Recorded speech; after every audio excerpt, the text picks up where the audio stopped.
welcome back to another Shearer Smokes. And just as I started filming there, a young gentleman and his nephew walked past. They're on their way to start a bit of fishing.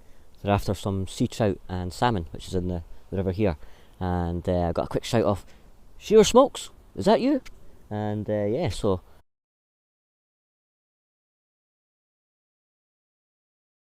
if you're watching this video at some point, then it was nice to meet you, and I hope you had some good luck with fishing and some tight lines. But yeah, I've just come down to the River Devon. This has been the best day since my last video at the Brickworks, and really is a nice morning, and making the most of it before I return to work this afternoon.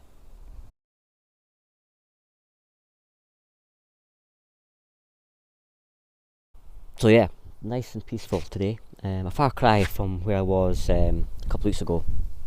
I attended a cigar dinner in Edinburgh, which was hosted by Robert Graham. Robert Graham, I've mentioned before, I've been to a couple of their events.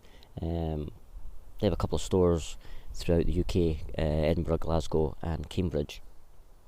And yeah, these guys really know how to put on a great event, and this one was just extra special. The location to start with was just stunning. It was held in the new club,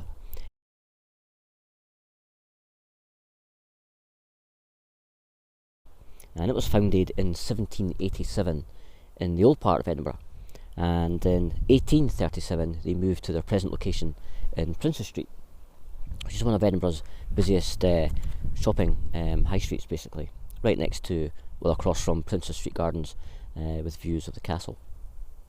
And we were treated to a little bit of history of the club, and quite a little funny story is that when visitors are coming to the club, the entrance is, although on right in the middle of the high street, it's unless you know where you're looking for, it's quite hard to find. And they always give the directions of, on one side they have the famous lingerie shop Ann Summers, and next door they have an American style candy store, and so it's always known as New Club in between Knickers and Snickers, which I thought was quite good. But yeah, the cigar event itself was just amazing. I say that location, and here's a little couple of pictures just to show you what I mean.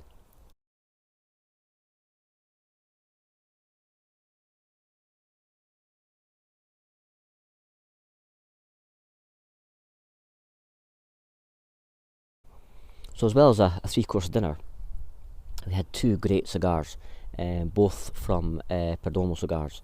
The 10th anniversary, we had the Maduro for after dinner,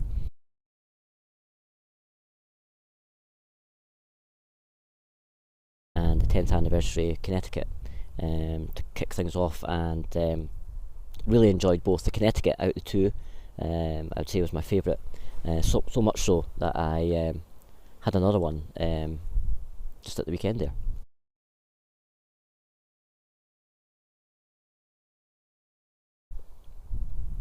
Now in attendance, as well as Steve Johnson, who owns Robert Graham's, we had Scott Vines from Tor Imports, and we also had Nick Hammond, who is a well-known writer, journalist, who's written loads of articles on travel, cigars, etc. And he had brought a book out a couple of years ago called Around the World in 80 Cigars, and I had that book with me while I was on holiday, and what a fantastic read it was. And I was amazed that I was able to get the chance to meet Nick, and had a great chat with him. Really down to earth guy, really easy to chat to, has some great stories, and thankfully he spent some time with me and signed my book, which was a great thing.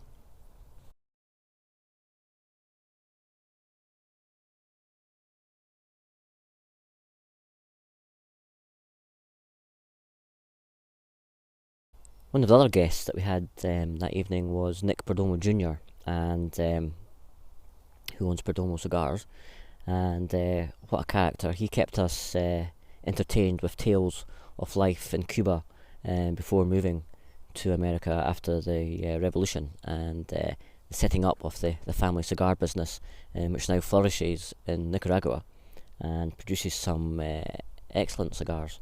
And but just to hear those kind of family tales firsthand was it was a real honour. And here's a picture which is going to be a great memory for me in years to come.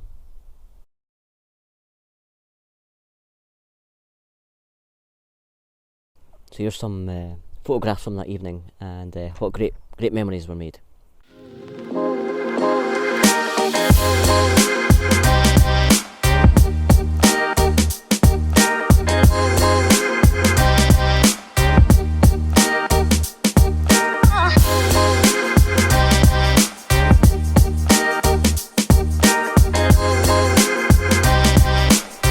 I also need to say a special thank you to another good pal of mine, Alan, who unfortunately couldn't attend the dinner itself, but did come through to Edinburgh to meet myself and George in Rose Street, which is the famous street which is just crammed full of bars and pubs, and we were able to enjoy a few beers and a couple of cigars, even though the rain was kind of on and off.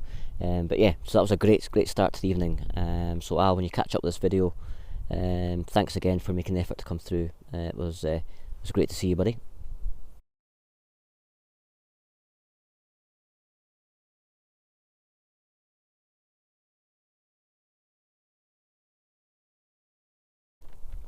So yeah, some nice comments, thank you as always, on that last video I did at the Brickworks. Quite a few talking about the abandoned buildings and how nature takes over, which is really interesting. And it reminds me of a time long before I started doing my channel. My son Boyd and I, we took off in search of an abandoned village. It was actually a hospital village, known as Bangor Village. Now Bangor Village, just outside, on the outskirts of Edinburgh, 960 acres of land was bought by the then Lunacy Board of Edinburgh back in 1902, and in 1906 the hospital village opened for its first intake of patients. Now the idea was it was a kind of new look at how to deal with mentally ill patients, and instead of being in hospital wards, they actually had their own villas. Now I'm doing some research.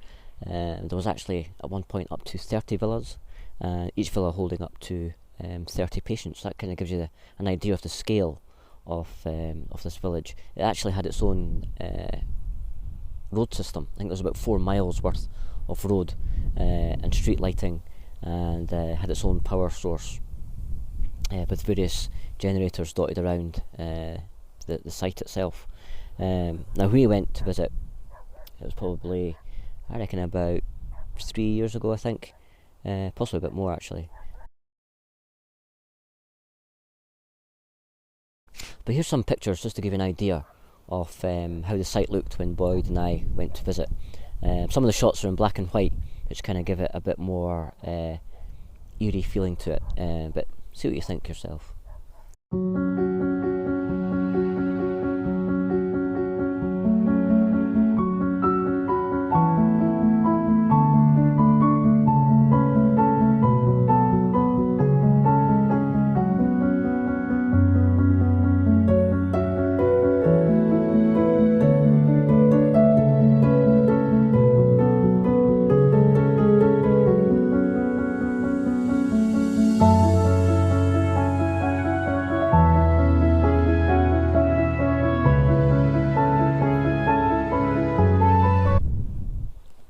So you'd be right in thinking that it would make a great location for a film set.